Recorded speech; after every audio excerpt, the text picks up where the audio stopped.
ये emotional drama इनके कामयाबी में आपके इस भाई का खून और पसीना लगा हुआ है। इनके कामयाबी में 10 दिन पहले तक ये लोग मुझे कुश्ती का भगवान कहते थे। आज तक 7 ओलंपिक के मेडल केवल आए हैं, जिसमें से 5 ओलंपिक मेडल मेरे कार्यकाल के हैं, मेरे कार्यकाल। और ये आरोप एक ऐसा आरोप है कि किसी के ऊपर भी लगा दो, किसी के ऊपर भी लगा दो तो अपने ही लोग कहने लगते हैं, अरे भैया बिना आग के धुआं नहीं उठा, कुछ ना कुछ तो होगा। अरे भैया ये कलयुग है, कलयुग। कबीर दास की उल्टी बानी और बरसाई कंबल भीजे पानी, ये कलयुग है। अगर एक भी आरोप मेरे ऊपर साबित हो जाएगा तो बृजभूषण सिंह स्वयं फांसी पर लटक जाएंगे, किसी को कहना नहीं। पूरी आला नहीं जानता हूं, लेकिन एक लाइन कभी कभी याद करता हूं। तो बृजभूषण सिंह कह रहे हैं, सुना आपने, पूरा बवाल देश में अगर किसी शख्स के खिलाफ चल रहा है तो बृजभूषण सिंह है। वो कह रहे हैं दोषी साबित हुआ तो फांसी चढ़ जाऊंगा, गले में फंदा डाल देना, फांसी चढ़ जाऊंगा। बृजभूषण सिंह आज सामने आए, सामने आकर उन्होंने उन पर जो आरोप लग रहे हैं उन सवालों के जवाब देने की कोशिश की। उन्होंने यह भी कहा, अगली तस्वीर दिखाइए, बृजभूषण ने कहा जो पहलवान कल पहुंची थी हरिद्वार में गंगा पर जाकर मेडल बहाने के लिए, उन्होंने कहा कि गंगा में मेडल मत बहाओ, मेरे खिलाफ सबूत है तो सबूत दो, दोषी हुआ तो मुझे सूली पर लटका देना। सुनिए।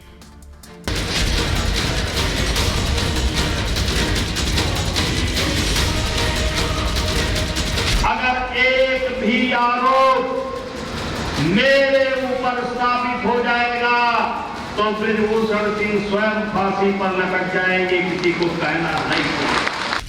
बृजभूषण सिंह फांसी के फंदे पर लटकने को तैयार हैं। बृजभूषण का कहना है वो हर सजा के लिए तैयार है। अगर वो दोषी है तो सजाए मौत को भी गले लगा लेंगे, लेकिन पहलवानों को अपने पदक गंगा में बहाने की बात नहीं करनी चाहिए। गंगा में मेडल बहाने से बृजभूषण सिंह को फांसी नहीं मिलेगी। अगर तुम्हारे पास कोई सबूत है तो जाकर के पुलिस को दो, न्यायालय को दो और न्यायालय मुझे फांसी देगा। बृजभूषण सिंह खुद पर लगे आरोपों को गलत बताते रहे हैं। बृजभूषण उनके खिलाफ हो रहे पहलवानों के प्रदर्शन को सियासी होने का दावा करते हैं। कल पहलवानों को मेडल फेंकने से रोकने पहुंचे राकेश टिकैत के भाई नरेश टिकैत ने कहा, बलि तो किसी को देनी पड़ेगी। बृजभूषण की बलि तो देनी पड़ेगी उन्हें, बृजभूषण की बलि तो देनी पड़ेगी उन्हें, बृजभूषण की बलि तो देनी पड़ेगी उन्हें। आज बंगाल में ममता बनर्जी ने पहलवानों के समर्थन में और बृजभूषण के खिलाफ प्रदर्शन किया। कतई नहीं हुआ, कतई नहीं हुआ, एक भी सामना कर दे तो मैं फांसी पर लटक जाऊं। कतई नहीं हुआ, कतई नहीं हुआ, एक भी सामना कर दे तो मैं फांसी पर लटक जाऊंगा। अब मैं आपको बताता हूं, बृजभूषण पर आरोपों की बौछार हो रही। बृजभूषण गोंडा से आते हैं। आज बृजभूषण ने अपने ऊपर लगे आरोपों पर जवाब दिया है। देखिए जरा, एक तस्वीर मैं आपको दिखा रहा हूं। एक तरफ यह तस्वीर आप देख रहे हैं जब पहलवान कल पहुंचे अपने पदक बहाने के लिए, मेडल्स जो उन्होंने जीते हैं वो फेंकने के लिए पहुंचे क्योंकि बृजभूषण गिरफ्तार नहीं हो रहे। तो आज बृजभूषण ने कहा कि गंगा में मेडल बहाने से मुझे फांसी नहीं लगेगी, आरोप साबित हुए तो खुद फांसी चढ़ जाऊंगा। मेडल बहाना है, यह सिर्फ इमोशनल ड्रामा है। बृजभूषण ने कहा मेडल बहाने गए थे, आखिर टिकैत को क्यों दे दिए मेडल? 85% हरियाणा मेरे साथ खड़ा है। भारत कभी कुश्ती में 20वें नंबर पर था, मेरे कार्यकाल में भारत कुश्ती में टॉप 5 पर आया। ओलंपिक में भारत को 7 मेडल कुश्ती में मिले, जिनमें से 5 ओलंपिक मेडल मैंने दिलाए हैं। खिलाड़ियों की कामयाबी में मैंने खून पसीना लगाया है। यही खिलाड़ी मुझे कुश्ती का भगवान कहते थे। आज यही लोग कुश्ती को गर्त में लेकर जा रहे हैं। यह कलयुग है, यहां कुछ भी हो सकता है। भगवान मुझसे कुछ बड़ा काम कराना चाहते हैं। राम को वनवास नहीं होता तो इतिहास कैसे बनता? इसका श्रेय कैकई और मंथरा को भी देना चाहिए। बाढ़ कैसे आती है आप भी जानते हैं, तैरना कैसे है हम भी जानते हैं। अपने ही लोग कह रहे हैं बिना आग के धुआं नहीं निकलता, यानी बृजभूषण कह रहे हैं कि चारों तरफ आरोप लगने के बाद अब लोग, मेरे जो नजदीक के करीबी लोग थे, मुझसे कह रहे हैं बिना आग के धुआं नहीं होता। अगर मैं गलत पाया गया तो खुद गिरफ्तार हो जाऊंगा। इस्तीफे का सवाल ही नहीं, मेरा तो कार्यकाल खत्म हो चुका है। दर्शकों को बता दें, बृजभूषण का कार्यकाल अध्यक्ष पद का खत्म हो चुका है, अब वो अध्यक्ष नहीं है। सुनिए जरा बृजभूषण को। अगर एक भी आरोप मेरे ऊपर साबित हो जाएगा तो बृजभूषण सिंह स्वयं फांसी पर लटक जाएंगे, किसी को कहना नहीं। सरकार मुझे फांसी नहीं दे रही है तो अपना मेडल लेकर के गंगा में बहाने जा रहे हैं। मुझ पर आरोप लगाने वालों, गंगा में मेडल बहाने से बृजभूषण सिंह को फांसी नहीं मिलेगी। अगर तुम्हारे पास कोई सबूत है तो जाकर के पुलिस को दो, न्यायालय को दो, और न्यायालय मुझे फांसी देगा तो मुझे स्वीकार है, मैं उस फांसी पर चढ़ जाऊंगा। ये आरोप मेरे ऊपर बनता नहीं है, मेरे ऊपर शोभा नहीं देता है। आज ये आरोप से न गांव सुरक्षित है, न शहर सुरक्षित है, न विद्यार्थी सुरक्षित है, न नौजवान सुरक्षित है, न संत सुरक्षित है, न अधिकारी सुरक्षित है आज इस आरोप से। और ये आरोप एक ऐसा आरोप है कि किसी के ऊपर भी लगा दो, किसी के ऊपर भी लगा दो। तो बृजभूषण कह रहे हैं किसी पर भी आरोप लगा दो और उसे फंसा दो। बृजभूषण कह रहे हैं ये जो पहलवान उनके खिलाफ प्रदर्शन कर रहे हैं, ये पहलवान कभी इन्हें भगवान मानते थे। बजरंग पुनिया इनकी तारीफ में कसीदे पढ़ते थे, कहते थे ऐसा अध्यक्ष तो हो ही नहीं सकता है। जरा सुनिए क्या कुछ कह रहे हैं बजरंग पुनिया। कहा था 2021 में जो बजरंग पुनिया अभी प्रदर्शन कर रहे थे, बृजभूषण का कहना है यही मेरी तारीफ क्यों कर रहे थे। पहले सुनिए।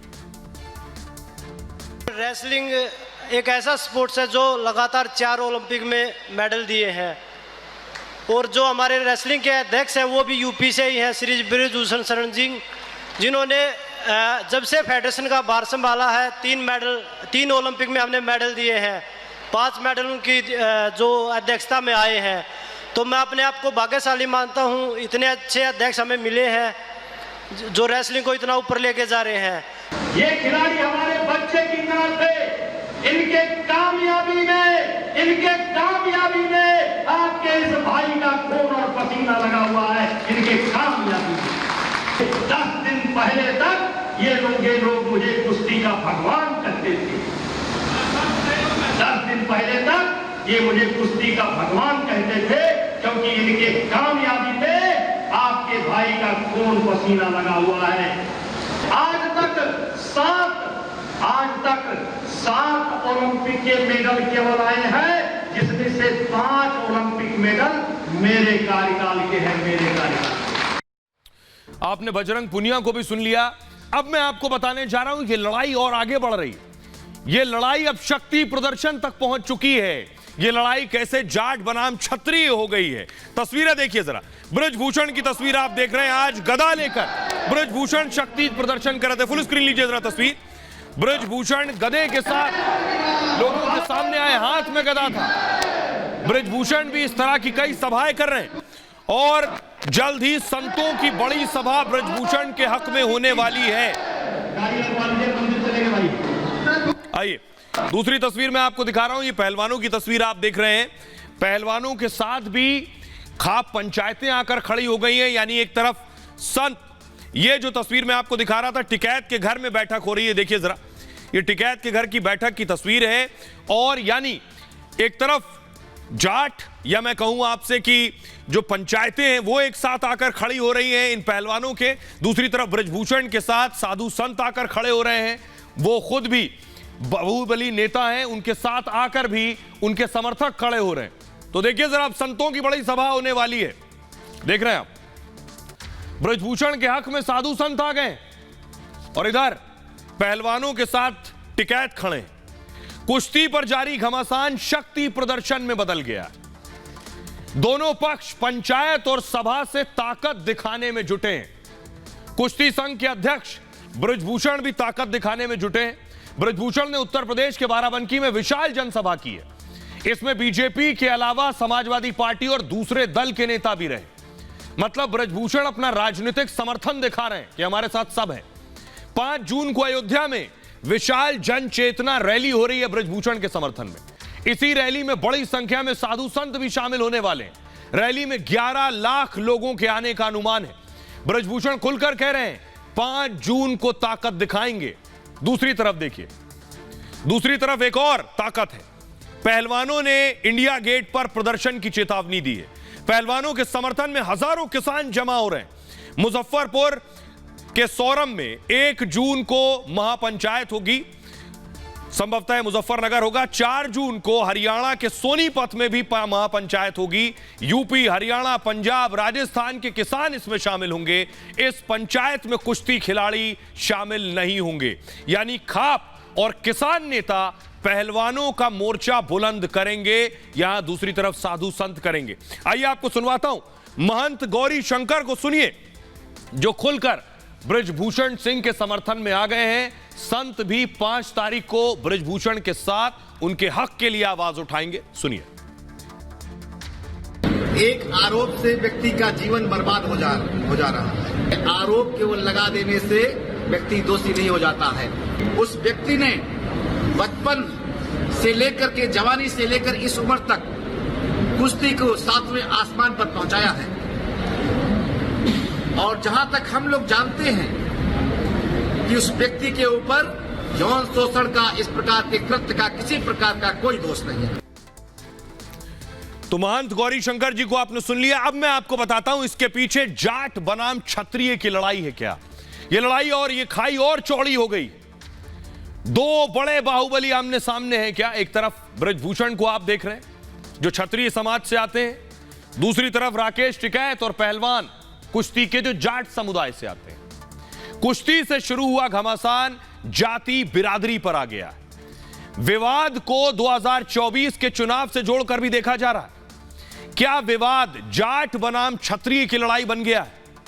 प्रदर्शनकारी पहलवान जाट बिरादरी से आते हैं। पहलवानों के समर्थन में खड़े ज्यादातर किसान जाट हैं। नरेश टिकैत, राकेश टिकैत भी जाट बिरादरी से आते हैं। जाट का हरियाणा, राजस्थान, पश्चिमी उत्तर प्रदेश में मजबूत आधार है। कांग्रेस और आरएलडी जैसी पार्टियां इन पर खास नजर रखे हुए हैं। कांग्रेस नेता दीपेंद्र हुड्डा शुरू से इसे हवा देने की कोशिश कर रहे हैं। हरियाणा में अगले साल विधानसभा चुनाव भी हैं।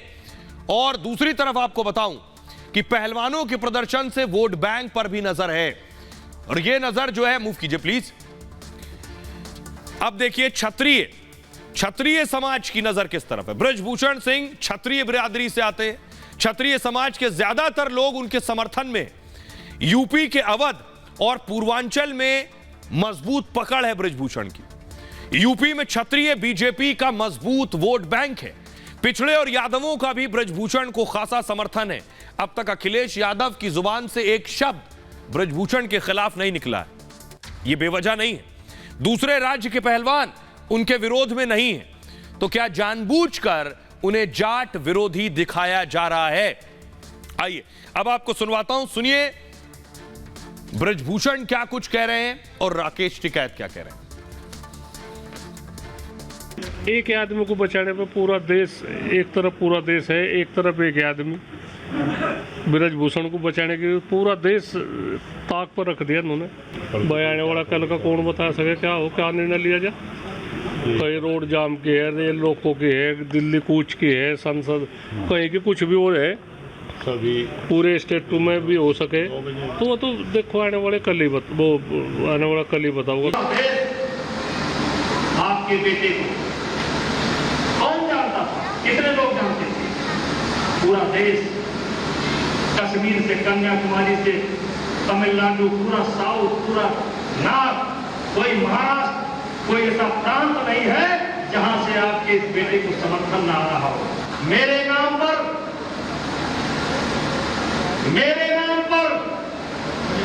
अगर क्षत्रिय खड़ा है तो ब्राह्मण भी खड़ा है, और ब्राह्मण भी खड़ा है तो गुज्जर भी खड़ा है, गुज्जर भी खड़ा है तो कुर्मी भी खड़ा है, लोहार भी खड़ा है, यादव भी खड़ा है, भाई भी खड़ा है, गरलिया भी खड़ा है, तेली भी खड़ा है, मुसलमान भी खड़ा है, और जाट भी खड़ा है, जाट भी खड़ा है। माताओं बहनों, आपसे कहना चाहता हूं, आपका आशीर्वाद रंग लाएगा, और 5 तारीख को हम लोग बहुत बड़ी संख्या में अयोध्या में इकट्ठा। और एक बहुत बड़ा खुलासा हुआ आज। वो खुलासा ये कि ब्रजभूषण पर आरोप लगाने वाली जो नाबालिग है, उसके चाचा सामने आए अचानक। चाचा कह रहे हैं कि इस बच्ची को लालच दिया गया है भाई की नौकरी लगने का। इस लालच में ये ब्रजभूषण पर आरोप लगा रही है। पुलिस क्या कह रही है ये भी आपको बताते हैं, देखिए जरा। कहना यह कि ब्रजभूषण के खिलाफ पॉक्सो एक्ट में केस दर्ज है, लेकिन अब तक उनके खिलाफ पुख्ता सबूत नहीं मिले। माना जा रहा है कि इसलिए इनकी गिरफ्तारी नहीं हो रही है, और कहा गया कि दिल्ली पुलिस 15 दिन में फाइनल रिपोर्ट सौंपेगी। लेकिन अभी ब्रजभूषण पर चार्जशीट दाखिल नहीं की गई। बाद में दिल्ली पुलिस ने जांच पर टिप्पणी करने से मना कर दिया। कहा फिलहाल पहलवानों के आरोपों पर जांच चल रही है और कुश्ती संघ के अध्यक्ष के खिलाफ मामला विचाराधीन है। जब तक अदालत में रिपोर्ट सौंप नहीं दी जाती, इस पर कुछ भी कहना प्रक्रिया के विरुद्ध होगा, यह पुलिस का कहना है। पीड़िता के बालिग होने का दावा किया जा रहा है। यह बहुत बड़ा खुलासा आज हुआ। पीड़िता के चाचा ने कहा कि उनकी भतीजी नाबालिग नहीं है। नौकरी के लालच में भतीजी से झूठे आरोप लगवाए गए। नया खुलासा सच निकला तो मामला पलट सकता है, यानी ब्रजभूषण के खिलाफ जो पॉक्सो में मामला दर्ज है वो हट सकता है, और पॉक्सो एक्ट हटा तो तुरंत गिरफ्तारी की तलवार और आधार नहीं होगा। हालांकि पीड़िता के पिता का दावा यह है, एक बात उलट है। चाचा कह रहे हैं वर्गलाया गया है, लालच दी गई है, नाबालिग नहीं बालिग है। पिता कह रहे हैं कि उनकी बेटी नाबालिग ही है। आइए अब आपको सुनवाता हूं, पीड़िता के चाचा को सुनिए जरा। क्यों ये वुमेन कार्ड का गलत इस्तेमाल कर रहे हैं? क्यों ये पास्को एक्ट का गलत इस्तेमाल कर रहे हैं? बार बार कहते पास्को एक्ट, पास्को एक्ट। कोई पास्को एक्ट नहीं है। वो मेरी बेटी है, मैं उसका चाचा हूँ। वो लड़की 20 साल की है। क्या ये पास्को एक्ट का गलत यूज नहीं है? कुछ पंजाब के खिलाड़ियों ने मिलके, साक्षी मलिक ने मिलके, विनेश फोगाट ने मिलके मेरे भाई को गुमराह किया। ठीक है, फरवरी में धरने पर बैठते हैं, वहाँ जनवरी में या फरवरी में जैसे ही बैठते हैं, ये 4-5 महीने की बात है। तो ये वहां पर बैठे, उस टाइम आप सभी को पता होगा कोई भी पास्को एक्ट या विक्टिम कार्ड नहीं था। वो इन्होंने ये जो भी साजिश रची होगी इनका नहीं पता मेरे को, ये अपनी साजिश रच के बैठ गए, लेकिन वहां काम नहीं बना क्योंकि कोई भी दोष मैंने। पीड़िता के चाचा को आप सुन रहे थे। पुलिस इन्वेस्टिगेट कर रही है इस मामले में, और जैसे जैसे कार्रवाई आगे बढ़ेगी वैसे वैसे एक्शन होगा। खबरों में आगे बढ़ते हैं। आज की ये तस्वीर जो मैं आपको दिखा रहा हूं, अब अगला एक्शन ये है कि पहलवान कह रहे हैं कि वो आमरण अनशन करेंगे इंडिया गेट पर अगर उनकी मांगे नहीं मानी गई। आइए खबरों में आगे बढ़ते हैं। आज की अगली खबर है, लव जिहाद को बाबा बागेश्वर मिटा देंगे। ये बाबा बागेश्वर की सौगंध है। बाबा बागेश्वर दरबार लगा रहे हैं, कथा कर रहे हैं। कल बाबा का रौद्र रूप आपने देखा था, जो गुस्सा बाबा का साक्षी की हत्या के बाद देखने को मिला। आज बाबा ने उसको और आगे बढ़ाया। अगली तस्वीर दिखाइए। बाबा ने कहा यह जो हुआ साक्षी के साथ, इसे खत्म करने का तरीका है हिंदू राष्ट्र। बाबा कह रहे हैं कि लव जिहाद का समाधान हिंदू राष्ट्र में है। सुनिए जरा।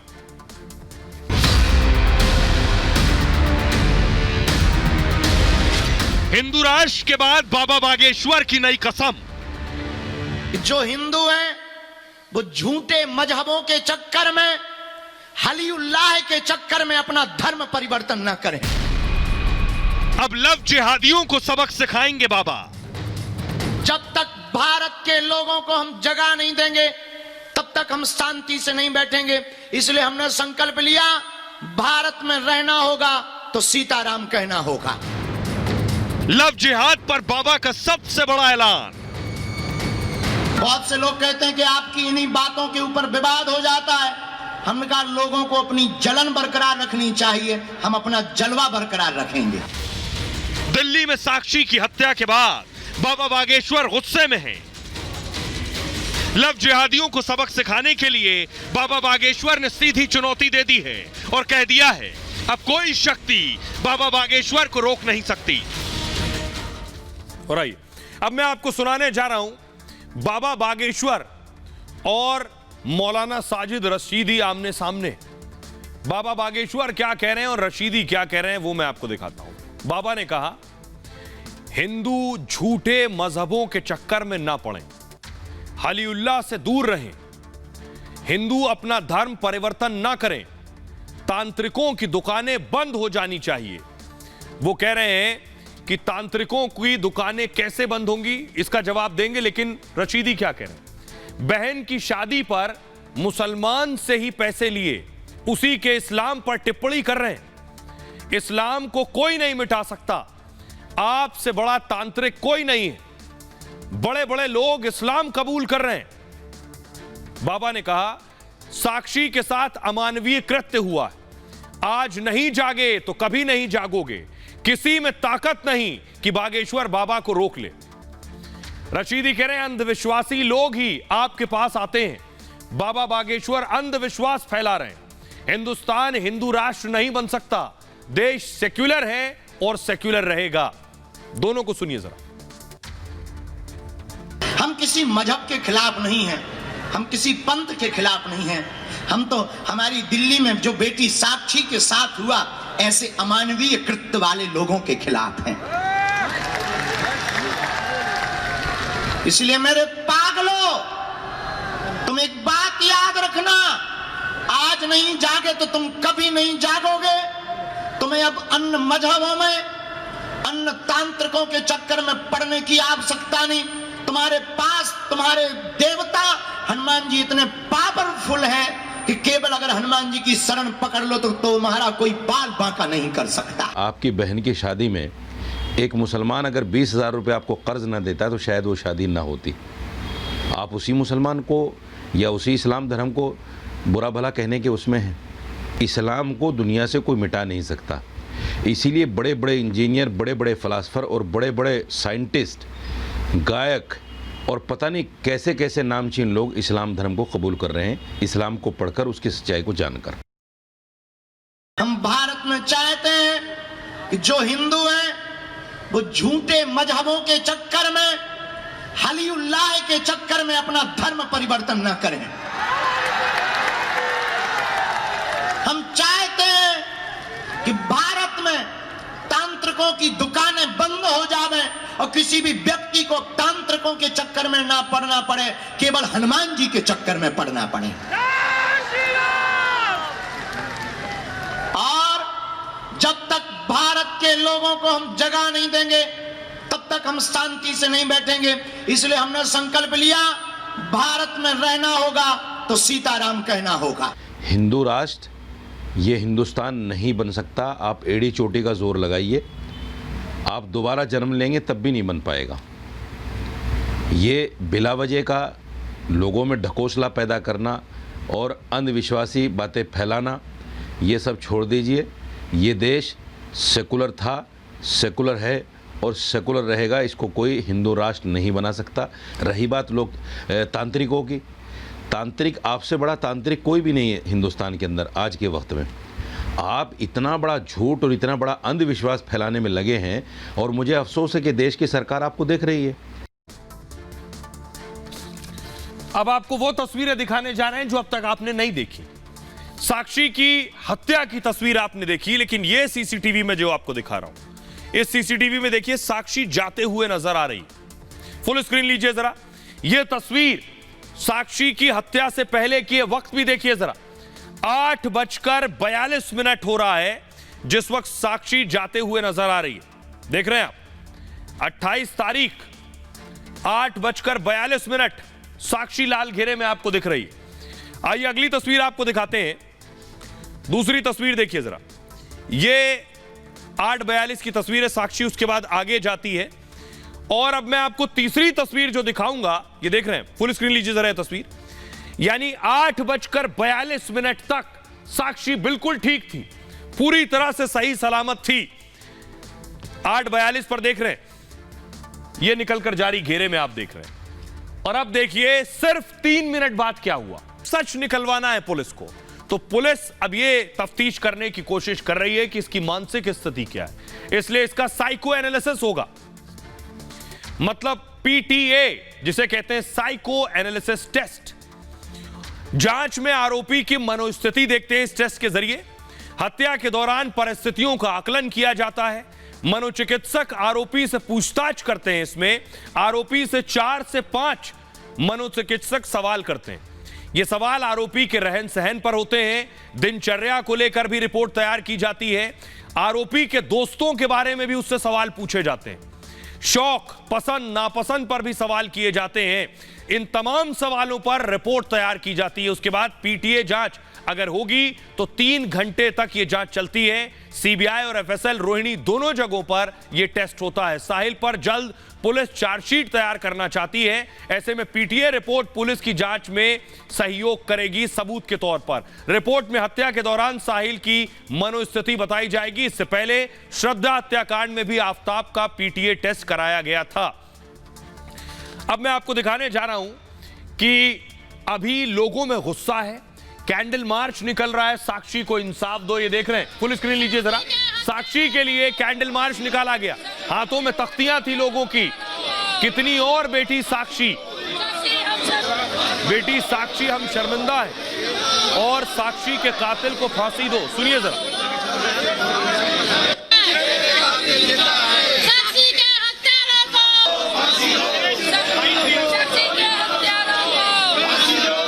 कैंडल मार्च एक तो समाज को जगाने के लिए है, दूसरा ये जो लव जिहादी घटना हुई है जिसमें ये जो मुसलमान युवक था साहिल, जो इलाके में राहुल बनकर के रह रहा था और राहुल बनकर के दोस्ती कर रहा था और ये निर्मम हत्या हुई है, तो समाज को जगाने के लिए लव जिहाद के बारे में उसके लिए अपना ये कैंडल मार्च मांग ये कर रहे हैं कि इसके लिए जो दिल्ली सरकार है और केंद्र सरकार है, दोनों इस मामले को फास्ट ट्रैक कोर्ट में लेके जाएं और जल्दी जल्दी जो हत्यारा है उसको फांसी की सजा हो। आज इस तरह की एक और घटना सामने आई जिसके बाद दिन भर ये खबर चलती रही। ये मॉडल है जिसका नाम है मानवी। मानवी ने भी आरोप लगाया एक शख्स पर कि उसने अपना पहचान छिपाई। उसके बाद धर्म बदलने का दबाव मानवी पर डाला है। मानवी मॉडल है पेशे से। अगली तस्वीर दिखाइए जरा। यह है जिसका नाम है तनवीर। मानवी का कहना है कि तनवीर ने पहले अपना नाम यश बताया और उसके बाद मानवी पर दबाव बनाया कि अपना धर्म बदले, मानवी पर दबाव बनाया कि नकाब पहने, यहां तक कहना है मानवी का। आइए मैं आपको बताता हूं पूरी घटना कहां की है। मुंबई की मॉडल की तस्वीर आप देख रहे हैं। मॉडल के साथ लव जिहाद का मामला सामने आया। आरोप यह है कि यश बनकर मॉडल से तनवीर खान मिला। तनवीर ने नशे की गोलियां खिलाकर मॉडल के आपत्तिजनक फोटो खींचे। इसके बाद तनवीर मॉडल धर्म परिवर्तन के लिए मॉडल पर दबाव बना रहा था। शादी करने के लिए तनवीर ने मॉडल को ब्लैकमेल तक किया। इस पीड़ित मॉडल का नाम मानवी राज है और मानवी बिहार के भागलपुर की रहने वाली है, जिसने रांची के यश ग्रूमिंग इंस्टीट्यूट से मॉडलिंग सीखी है। यह यश ग्रूमिंग इंस्टीट्यूट का मालिक तनवीर खान है और मॉडल ने आरोप लगाया है कि पहली मुलाकात में तनवीर ने अपना नाम यश बताया। मॉडलिंग सीखने के दौरान मानवी की तनवीर से दोस्ती हुई। इसी दौरान नशा देकर तनवीर ने मानवी की आपत्तिजनक फोटो खींची, लेकिन इसी दौरान मानवी को यश का असली नाम पता चला कि इसका नाम तनवीर है। तनवीर नाम जानने के बाद मानवी ने उससे दूरी बना ली, लेकिन तनवीर ने मानवी को ब्लैकमेल करना शुरू कर दिया। तनवीर ने मानवी के आपत्तिजनक फोटो परिचितों को भेजे। तनवीर से परेशान होकर मानवी रांची से भागलपुर घर लौट आई।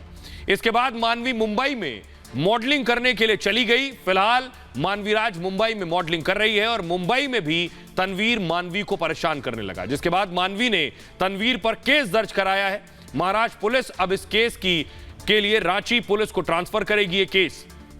आइए अब मैं आपको सुनवाने जा रहा हूं मानवी क्या कह रही है, उसे सुनिए, और जिस शख्स पर आरोप लगाया तनवीर उर्फ यश, उसे सुनिए। मैं वहाँ पे उससे मिली थी तो उसने अपना नाम यश बताया था, और अब जाके 4 महीने बाद पता चला कि वो तनवीर अख्तर है। और उस बीच में होली पड़ती थी, तो होली के टाइम पे उसने मेरी कुछ फ़ोटोज़ निकाल ली थी, जिसको दिखाकर वो मुझे ब्लैकमेल करता था वहाँ पे। और वो मैं वहाँ पे ना पुलिस के पास जा सकती थी ना कुछ और कर सकती थी। मेरा नाम तनवीर खान है और मैंने कभी अपनी आइडेंटिटी हाइड नहीं की, हमेशा सबको बताता हूँ। ये मैडम को ना जाने क्यों किसी ने बहका दिया है कि आप पे ये एलिगेशंस लगाओ। दूसरी एलिगेशंस कि मैंने इनको कभी किसी चीज के बहकाया नहीं, ये मेरे लिए काम करती थी, और वो जब काम मेरा लॉस हुआ तो मैंने इनको कुछ प्रेशर्स बनाए थे, वही हमारा इनके साथ में एलिगेशंस है। हृदय हमारा विदीर्ण हुआ। लोग हमसे कहते हैं कि आप कट्टरवादी, लोग हमसे कहते हैं कि आप विवादीवाद बोलते हैं, लोग हमसे कहते हैं कि आप दंगाओं जैसी बात बोलते हैं।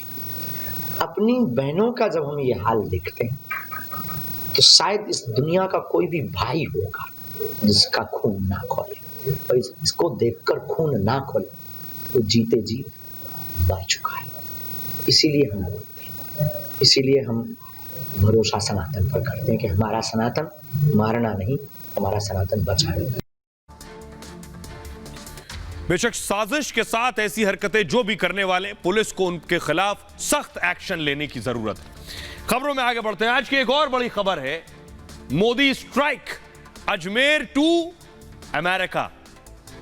आपको बताऊं, राहुल गांधी की तस्वीर देख रहे हैं। राहुल गांधी अमेरिका में लैंड हुए, ये वो तस्वीर है। राहुल गांधी को लेने के लिए सैम पित्रोदा पहुंचे, उनके सबसे करीबी नेता रहे सैम पित्रोदा। ये राहुल पहुंचे अमेरिका। अगली तस्वीर दिखाई। राहुल अमेरिका में, आज प्रधानमंत्री मोदी अजमेर पहुंचे और अजमेर से स्ट्राइक की अमेरिका में। अगली तस्वीर दिखाई। राहुल अमेरिका पहुंचे तो अमेरिका में राहुल ने प्रधानमंत्री मोदी पर बहुत बयान दिए, अपमान भी किया, और वहां से भी अमेरिका में भी खड़े होकर राहुल कह रहे थे हिंदुस्तान को नई संसद की जरूरत नहीं है। राहुल अमेरिका से भी कह रहे थे कि नई संसद बनाने के पीछे आखिर क्या वजह है, हमें जरूरत ही नहीं थी। इसका जवाब प्रधानमंत्री ने अजमेर से दिया, सुनिए।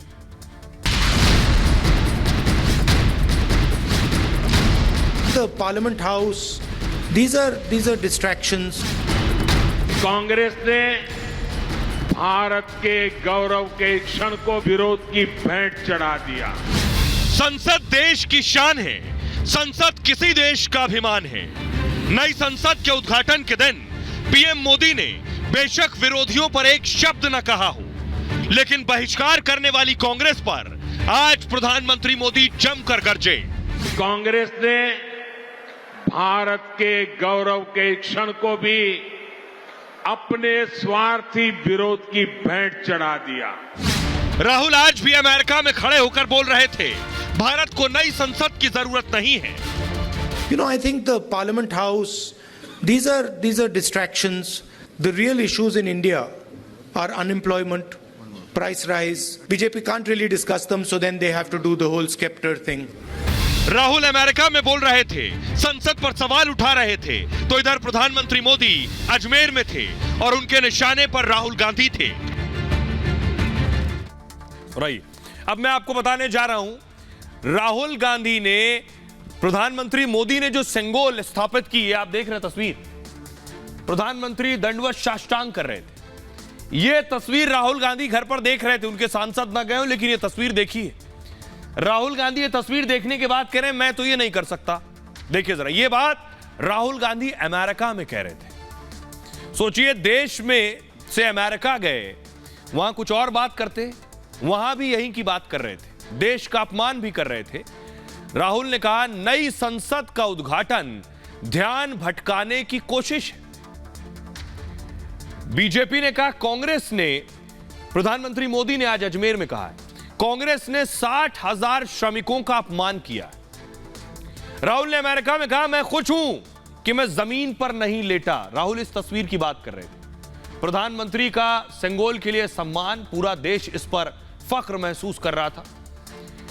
मोदी ने आज कहा कांग्रेस ने देश की भावनाओं का अपमान किया है। राहुल ने कहा नई संसद के बहाने बीजेपी असली मुद्दों से भगा रही है।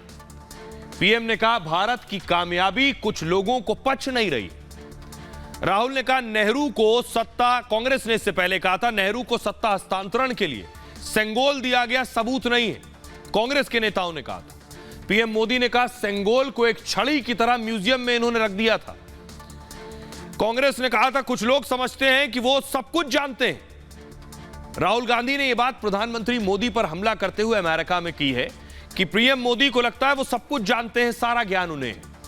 पीएम ने कहा कि कांग्रेस प्रधानमंत्री की लोकप्रियता से परेशान है। और आइए अब आपको बताते हैं, प्रधानमंत्री नरेंद्र मोदी खामोश थे उस दिन से जिस दिन से संसद का उद्घाटन हुआ। जब संसद में वो संबोधित कर रहे थे, नई संसद में, पीएम मोदी ने उन विरोधियों को बिल्कुल भी अपने भाषण में जगह नहीं दी जिन्होंने बहिष्कार किया था। लेकिन आज पीएम मोदी संसद का बहिष्कार करने वालों के खिलाफ जमकर गरजे। देखिए जरा क्या कहा उन्होंने। प्रधानमंत्री ने कहा कांग्रेस भारत के गौरव के खिलाफ है, कांग्रेस को भारत की नई संसद मंजूर नहीं।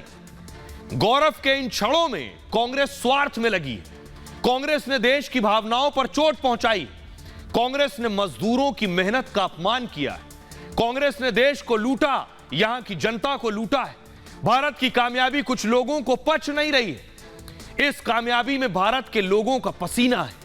कांग्रेस कमीशन खाने वाली सियासी पार्टी है जो जनता के 100 रुपए में से 85 रुपए खा जाती है। जब लूट की बात होती है तो कांग्रेस भेदभाव नहीं करती। कांग्रेस की गलत नीतियों से किसानों का नुकसान हुआ, कांग्रेस गरीबों को भरमाती और तरसाती है।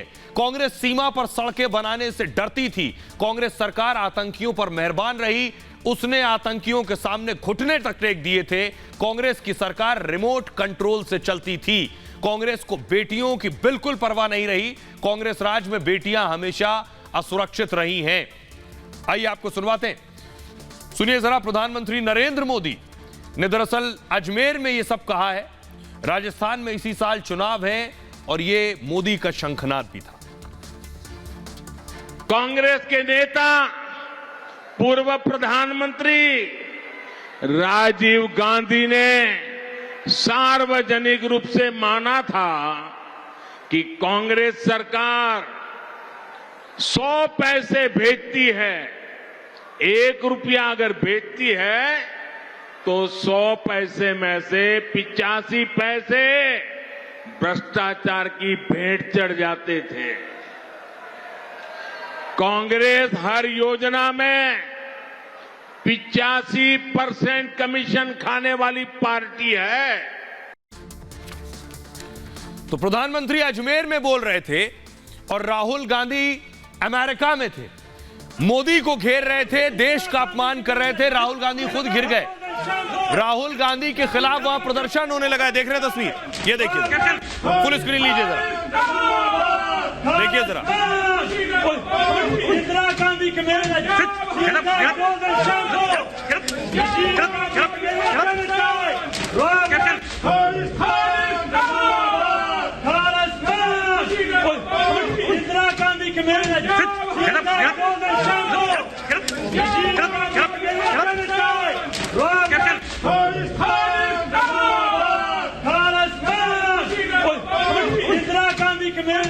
अब ये तस्वीर आप देख रहे हैं, राहुल गांधी अमेरिका में सैन फ्रांसिस्को में मंच पर खड़े आपको नजर आ रहे होंगे, भाषण दे रहे थे। 1984 को लेकर राहुल गांधी के खिलाफ नारेबाजी होने लगी, राहुल गांधी के खिलाफ, उनकी पार्टी, उनकी सरकार के खिलाफ नारेबाजी होने लगी।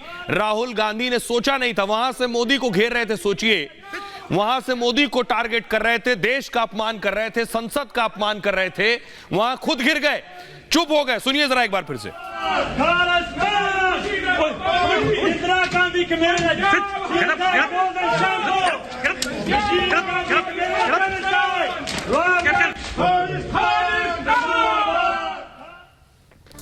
राहुल गांधी ने सोचा भी नहीं होगा कि उनका इस तरह से सामना होगा।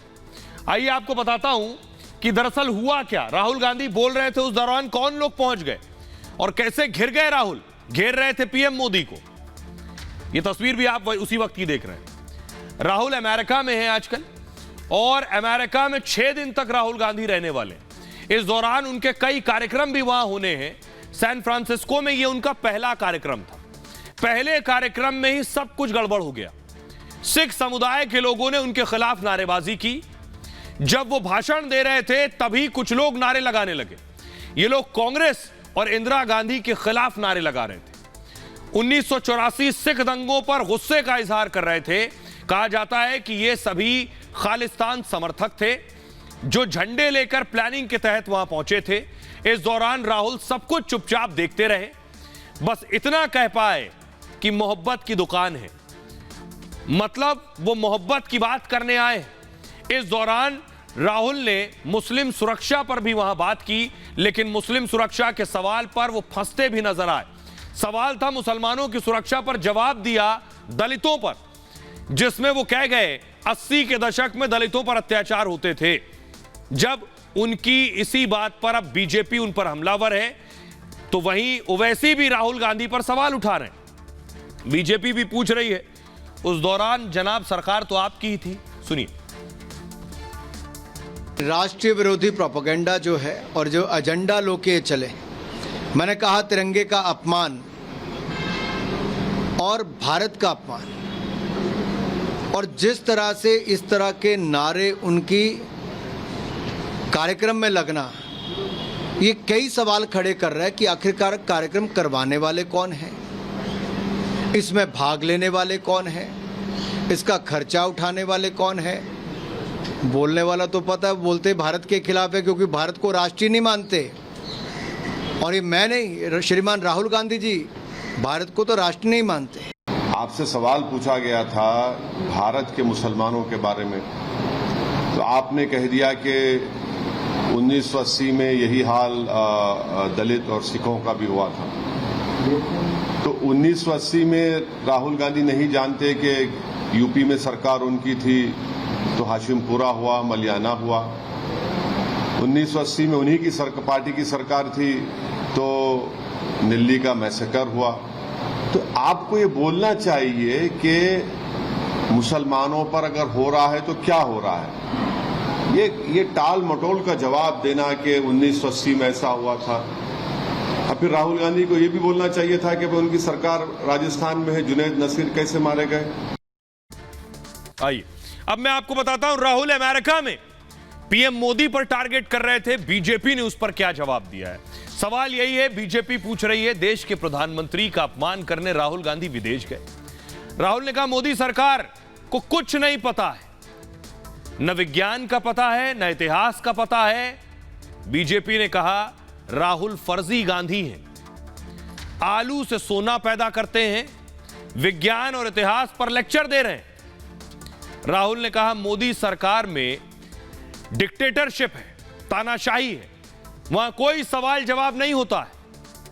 अनिल विज ने कहा राहुल एक अदना से नेता है, देश ने उन्हें किनारे लगा दिया है, अमेरिका में बड़ी बड़ी बातें करते हैं, विदेश में प्रधानमंत्री नरेंद्र मोदी का अपमान करते हैं। राहुल ने अमेरिका में कहा बीजेपी लोगों को डराती है। भारत जोड़ो यात्रा रोकने की कोशिश की बीजेपी ने, लेकिन नाकाम हुई। कांग्रेस दिल में बसती है। मनोज तिवारी ने कहा राहुल अपनी इमेज सुधारें पहले, और मोदी बात नहीं करते काम करते हैं, मोदी देश के गरीबों के दिल में बसते हैं। राहुल ने कहा मीडिया नफरत की आग को भड़का रहा है, एक छोटा ग्रुप सिस्टम को नियंत्रित करता है, भारत में गरीब और अल्पसंख्यक असहाय हैं। मुख्तार अब्बास नकवी ने कहा राहुल की आत्मा में जिन्ना है, विदेश में उनके अंदर जिन्ना प्रवेश कर जाता है, भारत में लोकतंत्र नहीं होता तो वो बोल भी नहीं पाते।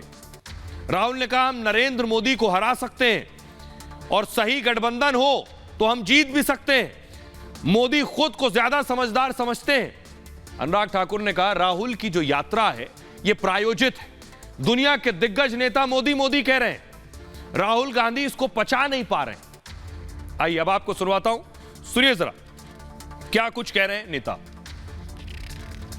We have a group of people in India who are absolutely convinced that they know everything. They think maybe they know even more than God. They could sit down with God and have a conversation and explain to him, about what is going on. And of course, our Prime Minister is one such specimen. दुनिया में भारत की धाक और मोदी जी की धमक बढ़ती है, तो इस घमंडी घराने के घोचू घरौंदे की सनक बढ़ जाती है। अब एक तरफ इस घमंडी घराने के घोचू घरौंदे की सनक और दूसरी तरफ भारत की धाक और मोदी जी की धमक। इनको ये डाइजेस्ट नहीं होता कि कैसे दुनिया ये कह रही है कि मोदी जी ने साबित कर दिया कि डेमोक्रेसी जो है वो डिलीवर कर रही है या कर सकती है। कैसे दुनिया कह रही है कि मोदी इज बॉस। इस बात को वो हजम नहीं कर पा रहे। उनको तो लगता था कि इंदिरा इज इंडिया और इंडिया इज इंदिरा। उनको लगता है कांग्रेस इज कंट्री और कंट्री इज कांग्रेस। अब आपको इस बीच एक और बड़ी खबर देने जा रहा हूं। राहुल गांधी अमेरिका में मोदी का विरोध, मोदी का अपमान कर रहे हैं, देश का विरोध कर रहे हैं, कह रहे हैं देश की हालत बहुत खराब है, देश खस्ता हाल है। राहुल अमेरिका में खड़े होकर यह कह रहे हैं। और आपको जानकर ताज्जुब होगा कि राहुल गांधी अमेरिका में विरोध कर रहे हैं और अमेरिका मोदी मोदी कर रहा है। अमेरिका का सबसे बड़ा बैंक भारत की तारीफ कर रहा है, राहुल उसी अमेरिका में भारत का विरोध कर रहे हैं। मोदी के 9 साल में भारत का कायाकल्प हो गया है। अमेरिका के सबसे बड़े बैंक्स में शुमार मॉर्गन स्टैनली की रिपोर्ट है। वो कह रहे हैं 2013 की तुलना में भारत काफी बदल गया है। भारत ने दुनिया में अहम मुकाम बना लिया है। प्रधानमंत्री मोदी की लीडरशिप की तारीफ कर रहे हैं। 9 साल में मोदी सरकार ने बड़े बड़े फैसले लिए। कॉरपोरेट कर की दर को अन्य देशों के बराबर कर दिया है, यानी कॉरपोरेट टैक्स। बुनियादी ढांचे में लगातार निवेश बढ़ रहा है। देश का जो जीएसटी कलेक्शन है वो रिकॉर्ड बना रहा है। डिजिटल लेन देन ने अर्थव्यवस्था को और मजबूती दे दी है। सब कुछ पारदर्शी है। दुनिया का 5वां सबसे बड़ा शेयर मार्केट बन गया है। भारत ने फ्रांस को पछाड़ कर मुकाम हासिल किया है।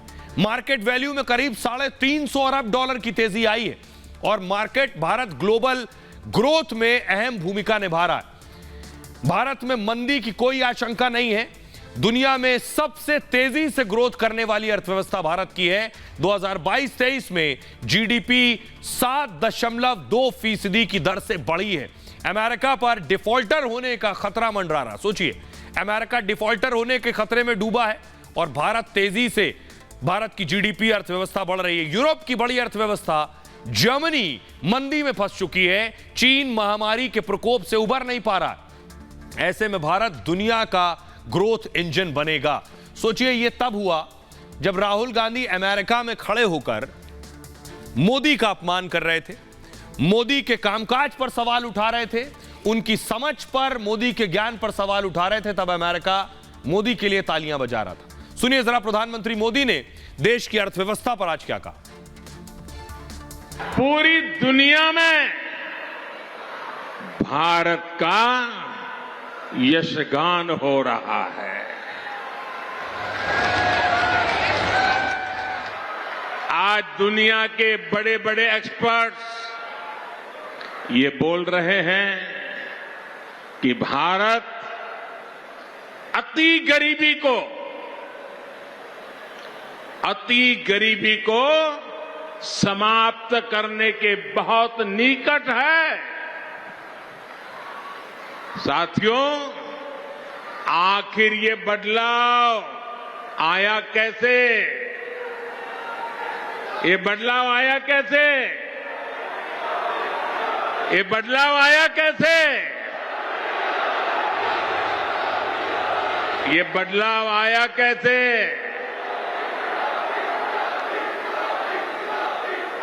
इसका जवाब है सबका साथ, सबका विकास। अब एक बुनियादी सवाल यह है कि राहुल जब जब विदेश जाते हैं, भारत के खिलाफ क्यों मुंह खोलते हैं विदेश जाकर? यह उन्हें खुद भी सोचना पड़ेगा। मई 2023 सैन फ्रांसिस्को में नई संसद असल मुद्दों से ध्यान भटकाने के लिए, ये राहुल गांधी वहां कह रहे हैं। लंदन गए मार्च में, कहा भारत का लोकतंत्र खतरे में है। उसके बाद मई में लंदन गए तो बोला कि भारत की आवाज दबाई जा रही है, भारत में लोगों की आवाज। यूएई में, दुबई में कहा भारत में असहिष्णुता बढ़ रही है। सिंगापुर में कहा हिंदुस्तान में लोग डरे हुए हैं। बहरीन गए 2018 में, कहा देश में नफरत का माहौल है। अमेरिका गए, वहां कहा भारत में अहिंसा का विचार खतरे में है। बीजेपी कहती है ये सब सुनने के बाद कि सिर्फ राहुल और कांग्रेस दरअसल खतरे में। बहरहाल ये भारत की बात है, मैं इतना ही। आप अपना बहुत ख्याल रखिए। एक छोटे से ब्रेक के लिए रुक रहे हैं, लौट रहे हैं कुछ और बड़ी खबरों के साथ।